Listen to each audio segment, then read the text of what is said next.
কি করে তোমার ফ্যামিলি বলো তো? শুনেছি কৃষি কাজ করে। একটা চাষার ছেলে হয়ে তুমি আমাকে নিয়ে তোমরা মজা করছো? বিলের কথা শুনে ভয় পাচ্ছ নাকি? আমার কাছে অত টাকা নাই। অত টাকা কোথায়? অনলি 3400। আচ্ছা ঠিক আছে, বলো তোমার কাছে কত টাকা আছে? 770 টাকার মতো। এই 770 টাকা নিয়ে তুমি আমার সাথে দেখা করতে এসেছো? দেখি তোমার 770 টাকা আদৌ 770 আছে নাকি তারও কম। দেখি দেখি, দেখাও দেখাও।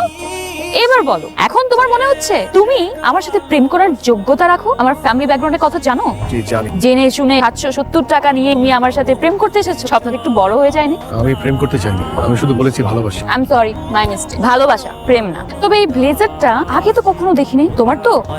জানতাম। কোথায় যাচ্ছো? বসো। একটা রেস্টুরেন্টে এসেছো, কিছু না খেয়ে যাবে? এদের মতো কাঁদছো কেন তুমি? একটা রেস্টুরেন্টে এসেছো, কিছু একটা তো খেতেই হয়। কিছু না খেয়ে চলে যাবে? আচ্ছা তুমি তো আবার কিনে খেতে পারবে না। কি করা যায়? রায়া একটু বাড়াবাড়ি হয়ে যাচ্ছে। বাড়াবাড়ি আমি করিনি, ও করেছে। ও যেটা করেছে সেটার জন্য ওর শাস্তি পেতে হবে না? তাকিয়ে আছো কেন? খাও। আর খাবে? ভাই আমি তাকে চাষার ছেলে, এটা চাষার ছেলে হয়ে তো বড় লোকের মেয়ের সাথে প্রেম করার স্বাদ আমার কি করে হলো? আমি এত বড় ভুল কি করে করলাম? কি হয়েছে? আরে বল না, আমাকে বল। আমার কিছু হয়নি, আমি সত্যি একটা বোকা। কে বলেছে তুই ভুল করেছিস? এই চাষার ছেলে যা আছে ওই মেয়ের কি তা আছে? দেখবি একদিন ওই মেয়ে এই চাষার ছেলের পথ চেয়ে বসে থাকবে। অনেকগুলো বছরই তো পার হয়ে গেল চিত্রা, সত্যিকারের ভালোবাসার মানুষই খুঁজে পেলাম না।